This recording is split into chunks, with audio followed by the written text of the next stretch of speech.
Hello children, how are you? I hope you all are doing well, and I'm sure that all of you must have seen the PPTs sent to you related to the chapter Set Our Children Free. Children, this chapter is an extract related to the chapter Set Our Children Free. Children, this chapter is an extract from the speech delivered by Kailash Satyarthi at the time of the Nobel Peace Prize award ceremony in 2014 in Oslo, Norway. Children, this speech is an eye-opener for the world. Kailash Satyarthi's aim in life is to free every child from slavery. He wants to return the childhood to those children who are underprivileged and deprived of even the basics of life.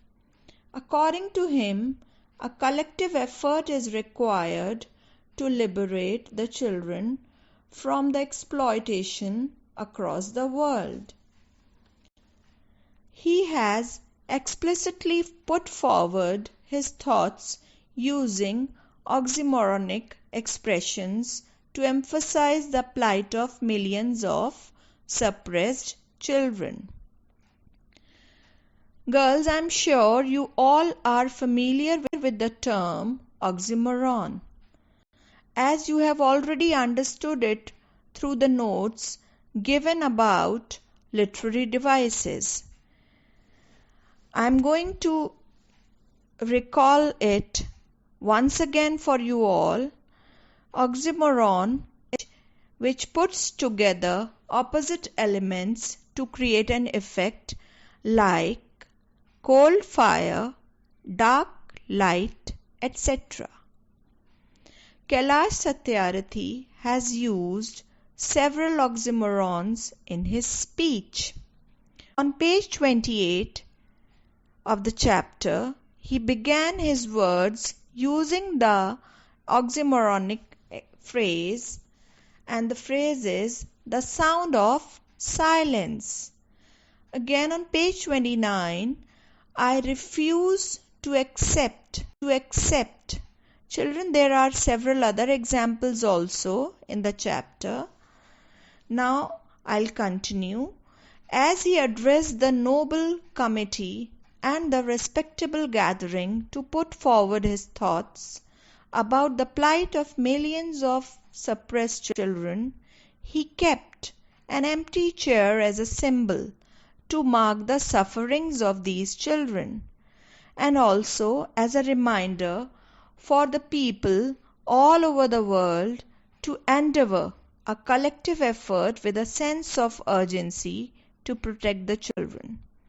His words are meant to give expressions to the feelings of these children all around the world.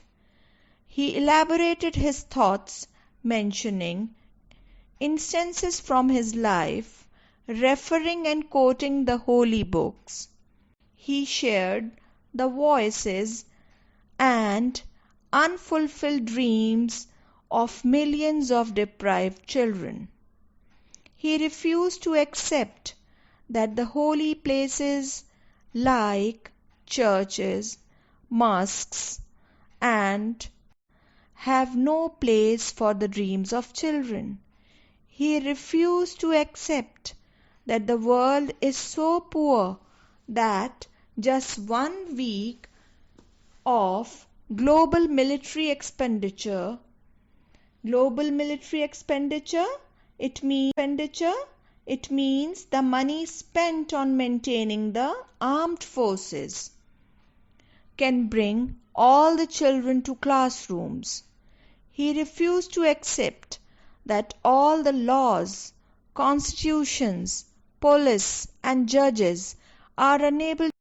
He refused to accept that the shackles of slavery means chains of slavery, can ever be stronger than the quest for freedom, or you can say struggle for freedom. He put forward his aim in life, and it is that every child is free to be a child, free to grow and develop, free to eat, sleep, and see daylight, free to laugh and cry, free to play and learn, go to school, and above all, free to dream. And children, you know the importance of dreams. The future belongs to those who believe in the beauty of their dreams.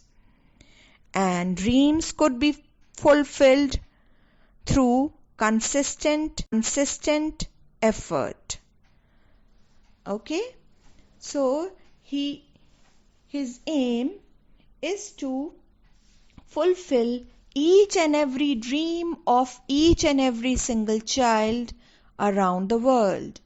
He addressed young people in the gathering like Malala, Kainat, and Shazia, who are rising up and who are choosing peace over violence, tolerance over extremism, and courage over fear. His call is for united effort. He highlighted the importance of every individual effort which unanimously will bring about the great and wonderful change. Kailash Satyarthi supported his thought, mentioning a childhood story about a fearsome jungle fire, where animals were running away, including the lion, the king of jungle. But a little bird did not give up and continued to do its bit. So children, it's all about in yourself, and even the small steps taken in the right direction can produce great results. Throughout his speech, he stressed the importance of dreams, the necessity of compassion. And children, what is compassion? Compassion is feeling someone's sorrow or bad for another's suffering or misfortune is compassion. He expressed the need of global compassion for the upliftment of these children. He mentioned and supported the thought of Mahatma Gandhi that if we are to teach real peace in this world, we shall have to begin with children. He stated that we need collective actions with a sense of urgency. He declared that every child have a right to life, right to freedom, right to health, right to education, right to safety, right to dignity, right to equality, and right to peace. He appealed to people all across the world for a march, for a beginning from exploitation to education, a march from poverty to shared prosperity, a march from slavery to liberty, and a march from violence to peace. So children, this is all about the appealing speech by Kailash Satyarthi, and it is really disheartening to know how millions of children suffer due to poverty, hunger, diseases, illiteracy, lack of secure homes, child labor, exploitation due to lack of awareness of their rights.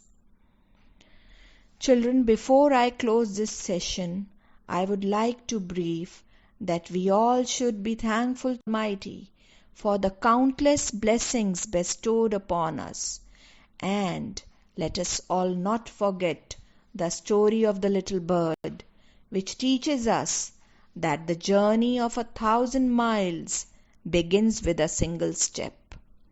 We all should endeavor our small bit for a positive change, a favorable evolution, a significant shift. Children, we all can do that, and you can do that too. How? You can do that by sharing your food and clothes with the by teaching them to read and write, by making them learn good manners and behavior, by showing or highlighting them the importance of hygiene. I hope all of you must have understood